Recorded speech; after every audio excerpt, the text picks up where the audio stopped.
Enter the Eckrich $1 million challenge. One lucky winner will have the chance to throw for $1 million at the 2017 College Football Playoff National Championship game. No purchase necessary. Void where prohibited. Sweepstakes ends December 11th, 2016. Contest rules online. SeatGeek is the smartest, easiest way to find tickets for the football games you want to see up close and in person this season. There's nothing like being in the stadium for the biggest plays of the year, and with SeatGeek, it's never been easier to get the guaranteed seats you want for a great value. With SeatGeek, you always get the best deal on every ticket because SeatGeek price compares for you by searching multiple ticket sites. Prices can vary depending on where you shop, but SeatGeek will always find you the lowest available price. And SeatGeek wants to help you get the most bang for your buck. That's why every ticket on SeatGeek is given a grade based on value. You'll immediately see any underpriced seats and be able to find the best deal to fit your budget. Plus, every ticket you buy on SeatGeek is backed by their 100% guarantee, so you can shop for tickets on SeatGeek with confidence. Best of all, my listeners get a $20 rebate off their first SeatGeek purchase. To get your $20 rebate on tickets, download the SeatGeek app, go to the Settings tab, and click Add a Promo Code.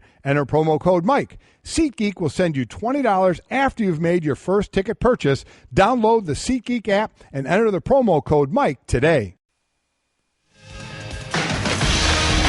This is Mike and Mike on ESPN Radio and ESPN2. If you had to cast a vote for MVP of the National Football League right now, who gets it? It's tough not to go with Zeke Elliott. I'm with you. I'm picking the same guy. I probably would go the same way. How about Miami? The Dolphins are actually a team to be reckoned with in the AFC right now. My prediction right now is that Ohio State, assuming they beat Michigan, I believe Ohio State will get in, even without being in the Big Ten title game. This is going to be an interesting scenario for the committee. And the tougher it is, the happier I guess I'll be to see what their criteria is. Now, here's Mike and Mike. Here we are, Mike and Mike, presented by Progressive Insurance. Our guests on the Shell Pennzoil Performance Line, two of them, and they're going to be great in this hour. Brock Huard to join us right here, and then Donovan McNabb will be in for his regular Monday visit. We also have the winning word of the morning one more time in this hour.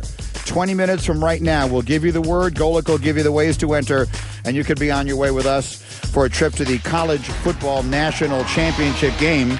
Let's get into all the football, Mike, college and pro, with our buddy Brock Huard, who hosts Brock and Salk weekday morning, 7 a.m. Pacific on ESPN 710 Seattle, and, of course, does terrific work with, I believe he does the games with Wischusen every week. Yes, yep. On ABC and ESPN, including a really good one this week with Penn State and Indiana. What's up, Brock?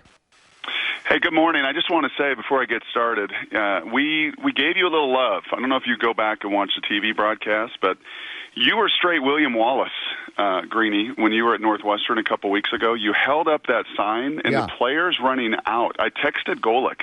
It was one of the most impressive things. I think you downplay your physicality.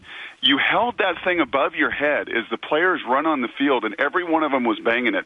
And I thought for sure I would see a torn rotator. I thought your shoulder was going to give out. I mean, some of those guys whacked it, and you just stood strong, kind of horse, like Trent Dilfer horse stance. Man, you were really impressive. I wanted to come back to it on the broadcast, but the game was pretty good. Yes, no, you're right. Obviously, everything you said is 100% right. Golick, I mean, anything you could add? There's really nothing to add. Brock, what you don't know is he had to go to the hospital for an MRI after that. That's not. But it came back. It came back with nothing. So obviously, I'm that kind of strong and tough. Okay, let's get to business here.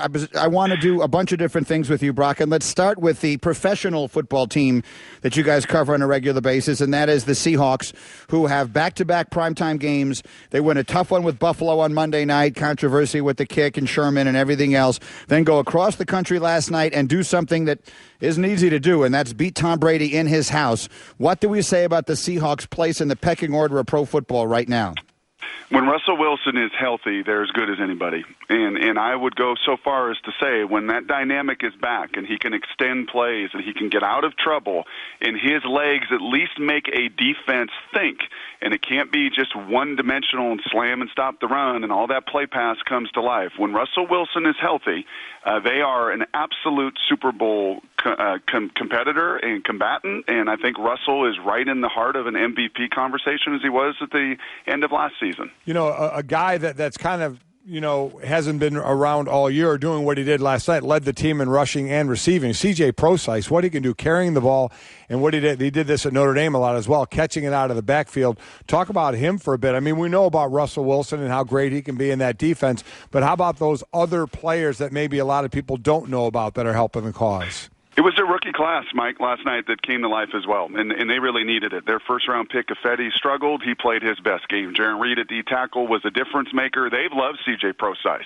I mean, Pete has been enamored with him as any of their draft picks, and I'm not going to say Reggie Bush. He didn't have that kind of explosion collegiately, but he did in the diversity of his skill set, and they just wanted to see it. And the poor kid hurt his hamstring, he hurt his groin, he hurt his knee, he just could not get going, broke his wrist, and finally we were able kind of to see everything that Pete had talked about. And then, Thomas Rawls is going to be back more than likely this week or the following week, and you add his flavor with Prosise and a healthy Russell, you're going to be a very dangerous out here in the second half. Brock Huard, who has Pete Carroll on his show every Monday on 710 ESPN Seattle, including today, is with us on the Shell Pennzoil Performance Line. Choose Shell V-Power Nitro Plus Premium Gas for the best total engine protection you can get. Then we turn our attention to college, where we see you every Saturday, and I have here in the note, you've had Michigan this year, Ohio State, Wisconsin, Penn State twice, and Louisville.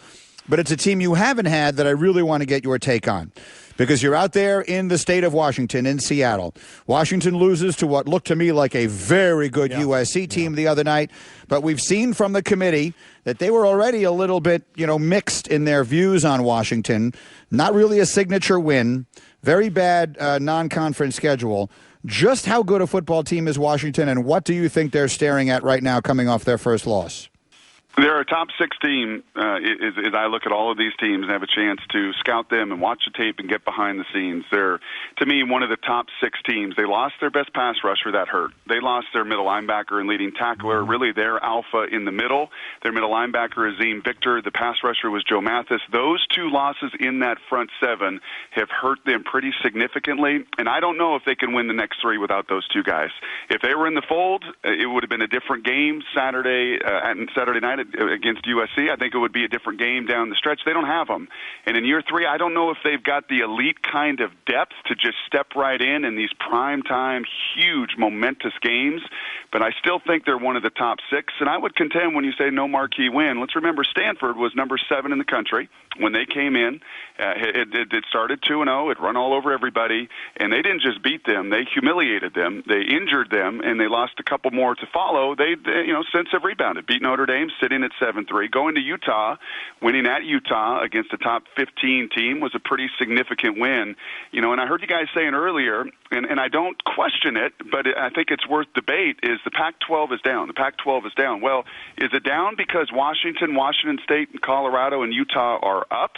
And just because the teams that have been there before, Oregon and Stanford, if it was Oregon and Stanford in the position that Washington and Utah and Washington State were in, will we have that same perception of how down the conference was? Because I know Jim Harbaugh, if you were to ask him and say, who was one of the best teams you played this year, he would say it was Colorado, who was up on us in the second half before their starting quarterback went down. So just because there's new faces, Wazoo's playing as well as anybody. USC's playing as well as anybody. Colorado's playing as well as anybody. On a neutral field against anybody not named Alabama or Louisville or Ohio State, I think it'd be a pretty competitive and combative game. It's a fair question about the team names from Oregon and Stanford to what we have now. How much do you put for a conference champ? Because at the end of the day, that's what we're talking about right now. If Clemson wins the ACC, they're in.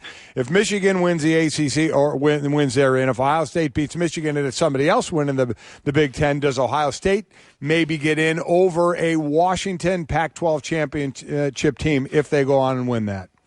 It's a fascinating discussion, I would say, because it's at the top of their priority list, and you go into these meetings and you've got to separate the emotion out of it. We did it a year ago. Chris Spielman and I were screaming at each other. We got to do a mock committee, and it was awesome to go into the room. You vote on the computers. We went back a number of years, so we didn't do it in the current year because we didn't have all the data, but we went back to a previous year where Boise State was really good, and Spielman and I are like spitting at each other, and Bill Hancock's like, okay, guys, this is a mock presentation. emotion. Let's just settle down, but you have to, as best you can, separate some emotion when you're in that moment, and like you do in business, and this is big business, huge business, and say, this is our criteria, right? I mean, we're not going to waver from this. We've got to have some benchmarks, and one of those, and the most important benchmark, is that you have got to be a conference champion, and that may be put to the test in ways that none of us envisioned before Saturday. Yeah, that would be fascinating. Two thoughts. First off, Spielman is a fight I want no part of. Yeah. That's you're a big, tough guy, Brock. That's a fight I want no part of. Second, and more significantly, the conference champion thing, it seems to me, could break ties. But you may not be looking at ties. Now, you've done, what does it say on my list here? You've done Ohio State. I watch the Big Ten play every single week. Ohio State could wind up beating Michigan. They will have, in my opinion, as good a resume as anyone in the country, except for Alabama, because Alabama would be unbeaten. But I think they will have actually played better teams top to bottom than even Alabama has at the end.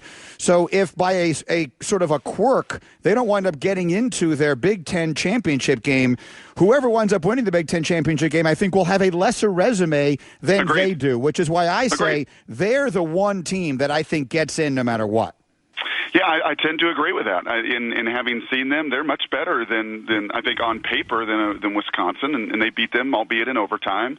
I think they're better, especially now with Penn State down 3 offensive tackles. They're playing with second and third stringers now, and their offensive line as beat up as that crew is. And if they were to face them on a neutral field or at the Horseshoe, I think it would be an incredibly different game. But it wasn't. It wasn't on a whiteout, and Penn State beat them head-to-head and got that win. But you're absolutely right. In this discussion, as you kind of play it forward here, Ohio State is going to, because of that loss to Penn State and what Penn State has left, and I think they're going to go undefeated and to that Big Ten championship game, and then it gets incredibly fascinating. It is the chaos that we have all clamored for the last few years, and I really believe we're going to get it here down the stretch, and this last Saturday was a big reason why, as 5 of the top 10 go down. And you've also done Louisville, and now, in your mind, are we going too far on Louisville because of Lamar Jackson, or do you think this is who they've had some mediocre wins, but they're winning, and their only loss was a good loss, as they say, to Clemson?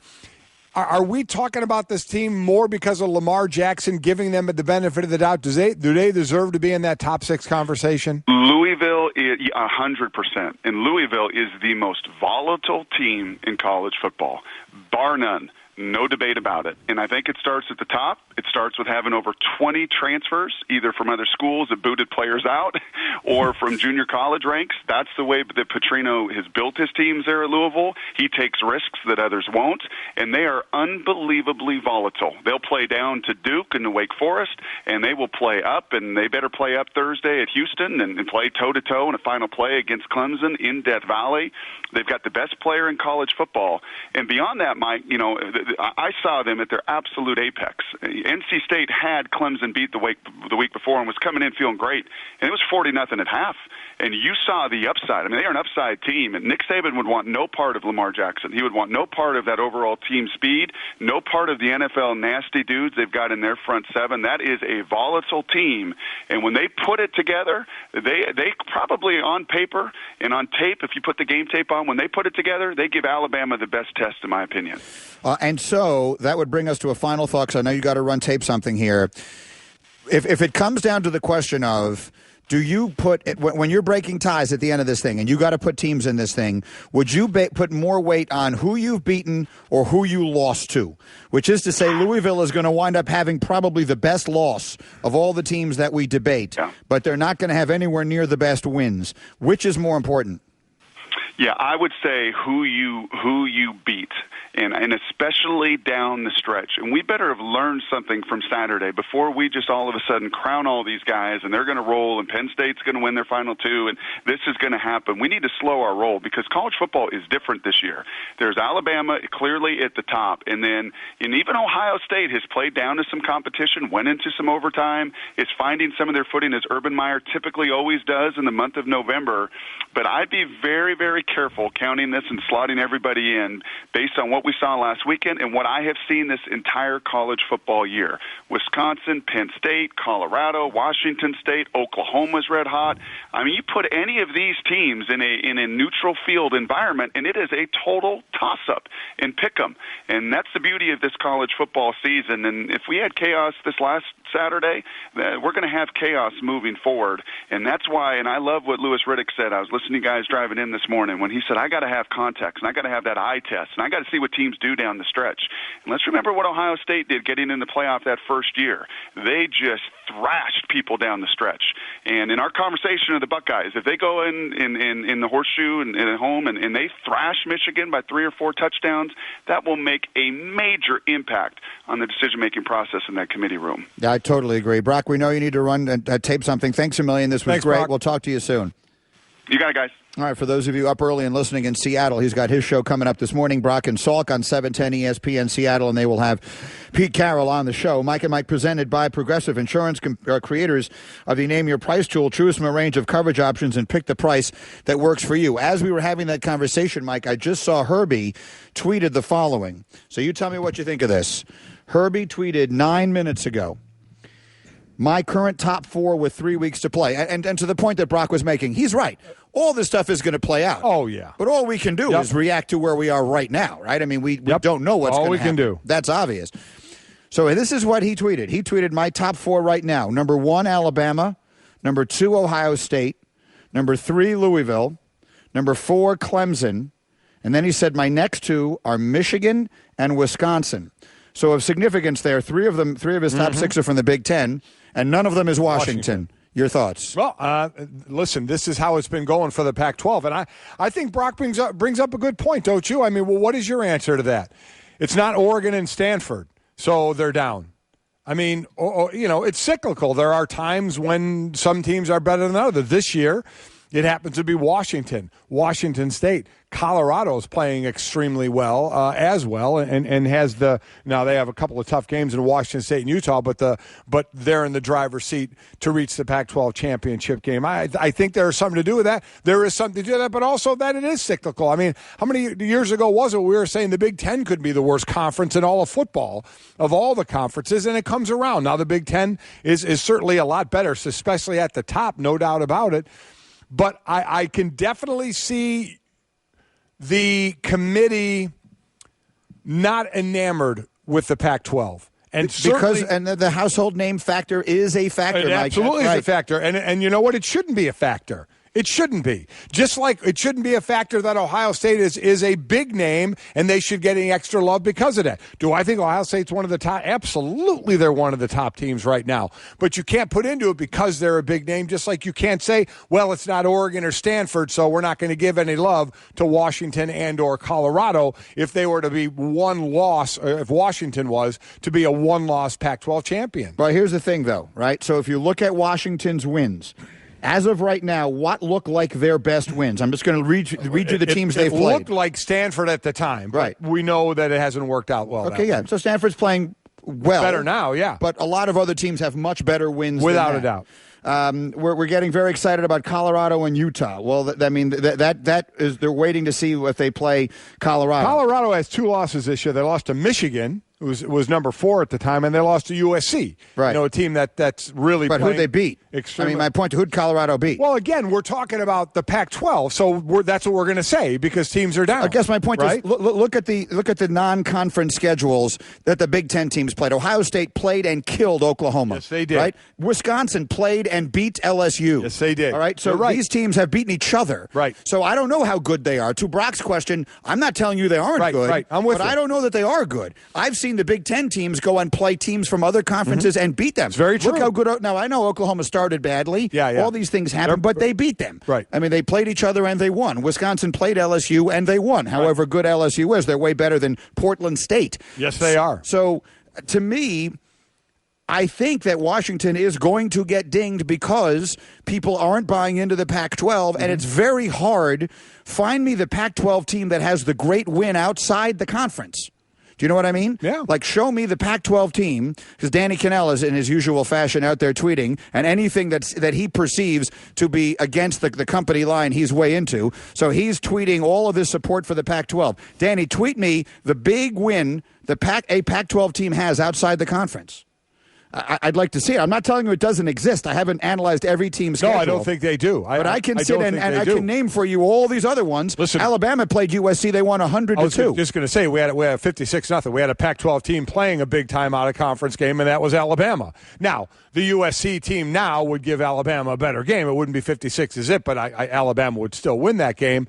So Alabama did, or USC did play a nice out-of-conference game in Bama, but they got smoked. But they got destroyed. I'm with you. Yeah. But then it comes down to, what are you putting on a conference championship as well? What are you putting it on? See, I think that not all conference championships are created equal. They're different each year, yes. And for the Pac-12 this year, it may be down. Just kind of like we're poo-pooing the Big 12. Well, they don't have a conference championship game, but they're going to have a conference champ, but they're not going to have a conference championship game.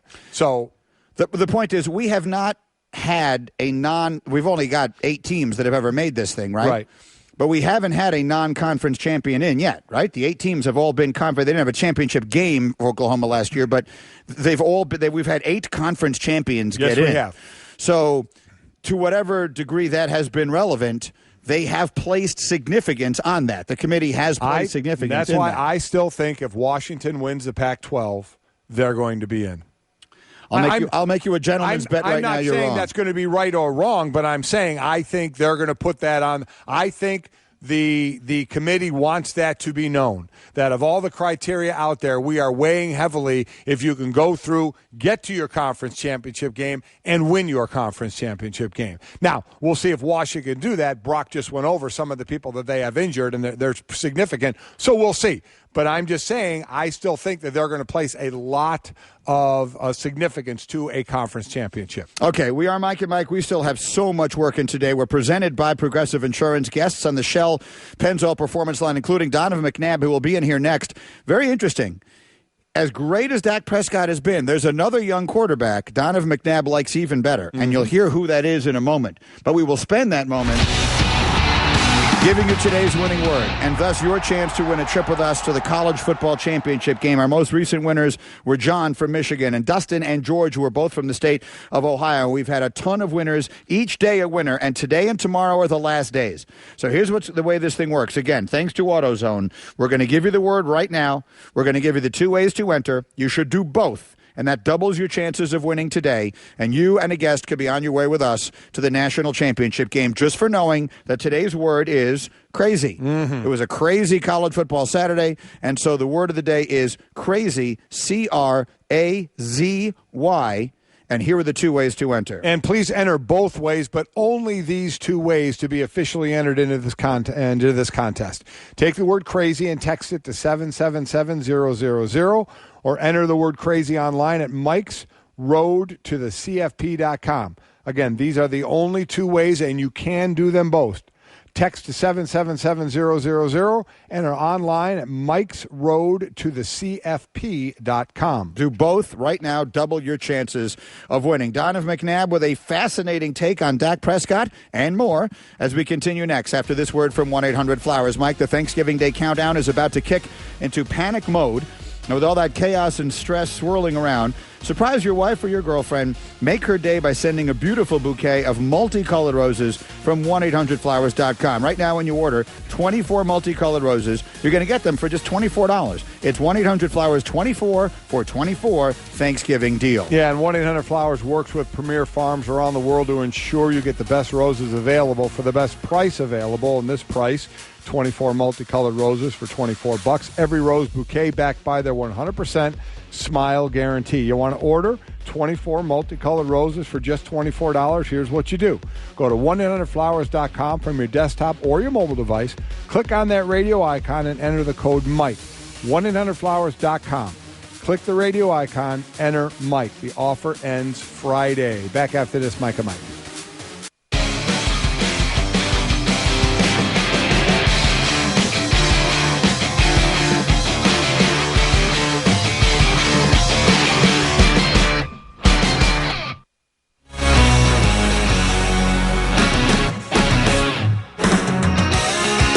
Mike and Mike in our check of SportsCenter headlines, beginning with Seattle beating the Patriots in a game that Louis Riddick said he thinks could be a Super Bowl preview. Seahawks win it on the road 31-24. Good game. Going to get into all of that and more with our friend Donovan McNabb in our studio. Elsewhere, Jerry Jones says Tony Romo will be active next week as the backup to Dak Prescott. Cowboys have won 8 straight with Prescott. Seems impossible to think you would take him off the field now.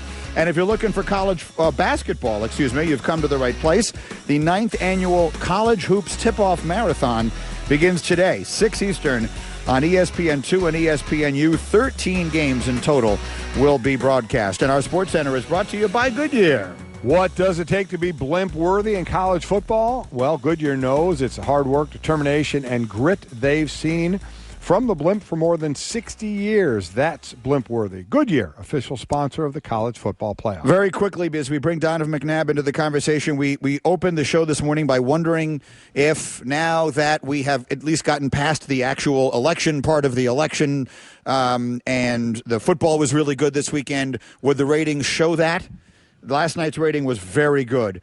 Seattle, New England last night did a 14-3 on NBC. Compared to last year at the same game, that game did a 12-7. That was Arizona, Seattle. Obviously, Arizona doesn't get the kind of audience New England does. Right. This is a glamour matchup. Yeah, you couldn't ask for a better matchup. The game did a very good rating. The ratings reflected that it was a glamour matchup. And here's our buddy. He's as glamorous as it gets. Yes, he is. The one and only Donovan McNabb in our studio. Hello, Donovan. How are we doing, guys? We are doing great. Obviously, it was a sensational football weekend, both college and pro. Right. Let's start with some of those big games, and then I want to work our way over to the comment you made about Prescott and Mariota, which I thought was really interesting. But let's start with the late game last night. As you see Seattle able to go in there to New England, that is, you know better than anybody what a tough place that is to play and go in there and win.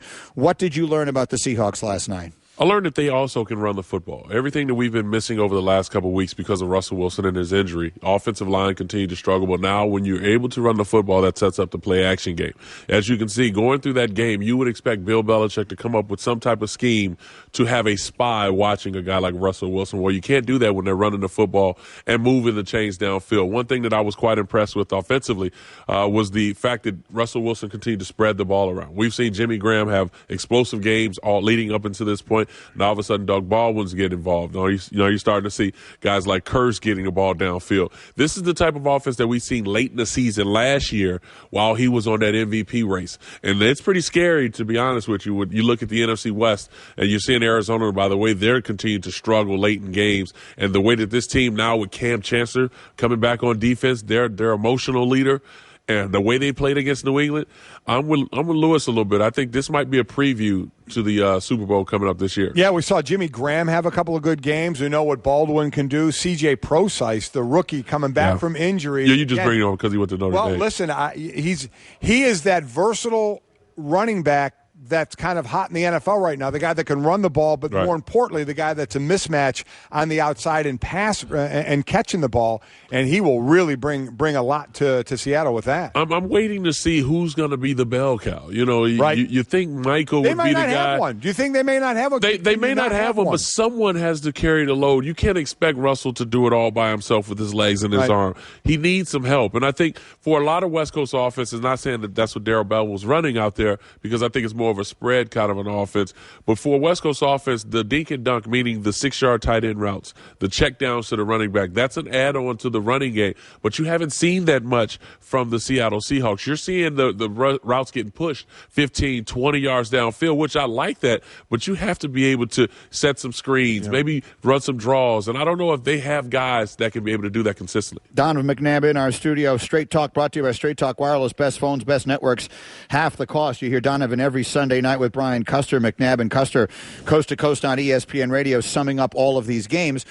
And obviously you spent a lot of time yesterday on Dallas and Pittsburgh, which for my money was the most entertaining game of the NFL season thus far. And let's just talk about the quarterback. Zeke Elliott, what's there to say? He's ridiculous. He's outstanding. I mean, anyone can see that. Right.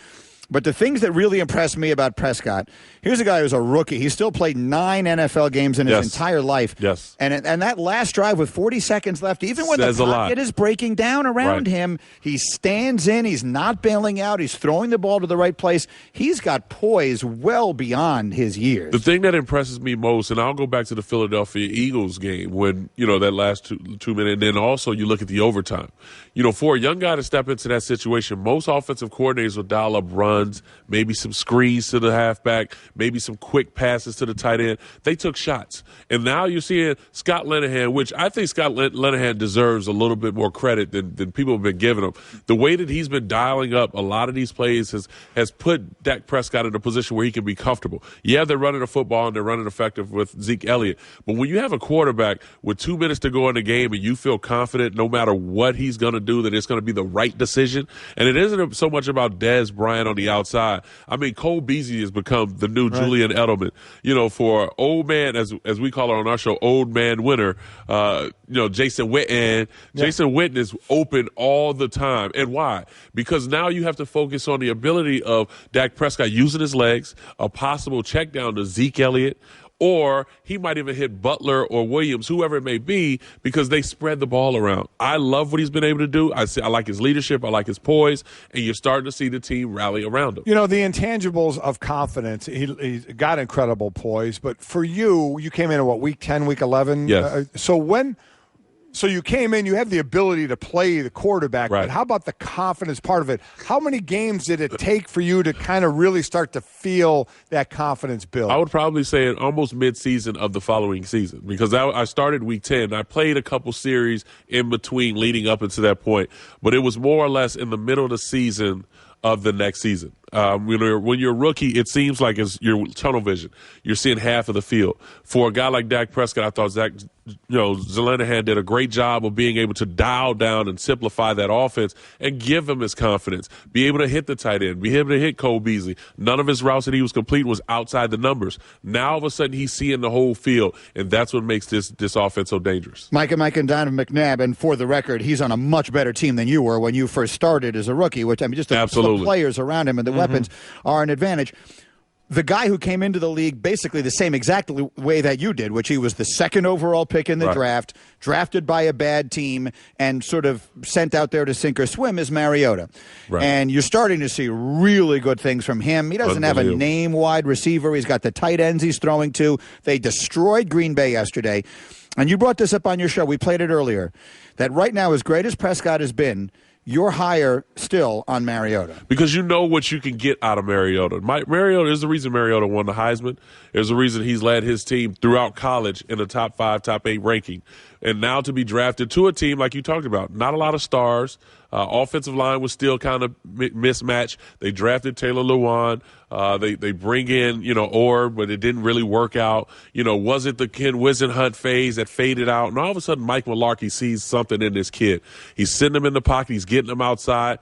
And what does he do this year? You go get DeMarco Murray. You draft Henry. We're going to run the football, ground and pound, and allow our quarterback to make plays out of the pocket and outside the pocket. Well, he's completed 65% of his passes with a QB rating of 99. This young man has won games for them. We talk Dak Prescott, but he's won games for them late in the games as well. So I'm seeing the experience factor of Marcus Mariota. Can I build around him? Absolutely. I can go get a studded wide receiver. I can go get it like a Jason Witten, a younger Jason Witten, or Delaney Walker to be able to be his security blanket. Give me a running back in the back, and I have everything that you need to be successful in the NFL. 29 touchdowns, no interceptions in the red zone is unbelievable. And you mentioned some of the guys that Taylor Lewan better start to learn to control his emotions a little bit. Yeah. Shoving a ref and getting thrown out of a game, you're not helping your team at all. I will say, I actually want to ask you about that, Mike, because you're a tough guy, and you were the kind of person who would run in there, defend your teammate and all that. I did it all the time. So, yeah, he can't shove a ref. Can't shove a ref. And he has done other things. Yes, he got himself thrown out of a game earlier. Yes, he did. But in that case, that was a dirty play. Can't shove. I don't care. You can't shove a ref.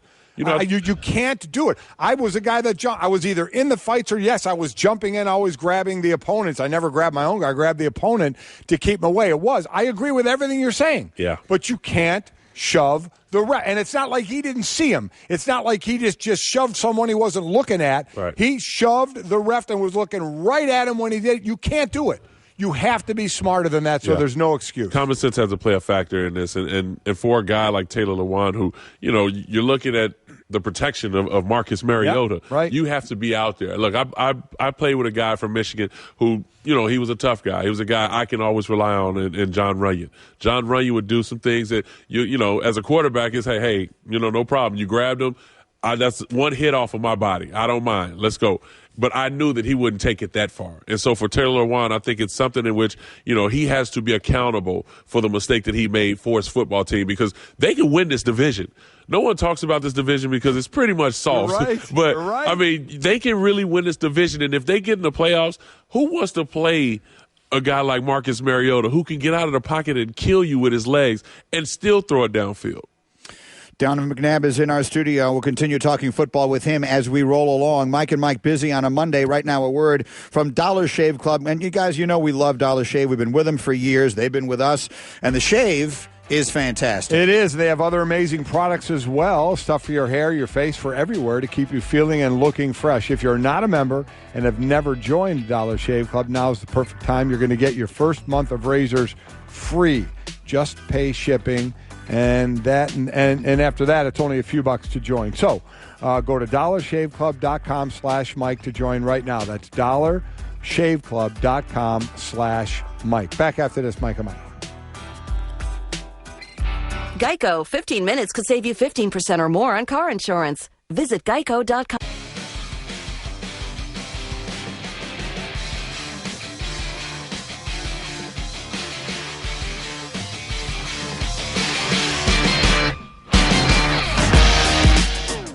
Mike and Mike at SportsCenter, brought to you by AutoZone. We're giving you a chance to be on the road with us to the national championship game.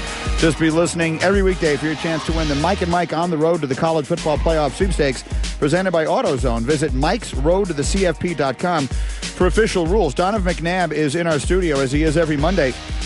Guys, we have a very big Monday night game tonight. Mm-hmm. Yeah. Cincinnati and the Giants. Critical for both teams. Cincinnati, their slow start this season, they're very fortunate. The division has not run away from them. Right. A win tonight, and they're right there. Yep. The Giants, on the flip side, that division is unbelievable. Mm-hmm. Everyone has a winning record. So a critical Monday night game. And let's do a little nerd notes. Give me a little music here. And I'll give you some nerd notes here on the game, brought to you by Geico, where 15 minutes could save you 15% or more on car insurance. Visit them at geico.com or call 1-800-947-AUTO. It starts with A.J. Green, who needs 104 receiving yards to join Randy Moss as the only players in NFL history to reach 1,000 yards receiving in each of their first 6 seasons. Ridiculous what he's done. Listen, we talk about the Odell Beckhams and Antonio Browns, but when you see size and athleticism like A.J. Green, like Julio Jones, it's just amazing. Yeah, and if he doesn't get it tonight, obviously he'll get it this season. Meanwhile, Odell has 3,400 and change receiving yards through 35 career games. According to Alliance, Lance Allworth was the quickest to 3,500 yards. He did it in 37 games. So Odell Beckham could be setting a brand new pace. The home team has won all 9 games in the history of the Bengals-Giants series. This will be the first time these teams ever meet in prime time. And our FPI gives the Giants a 54% chance to win. That equates to a 1-point favorite. Cincinnati is actually a 1-point favorite in Vegas. Donovan McNabb says...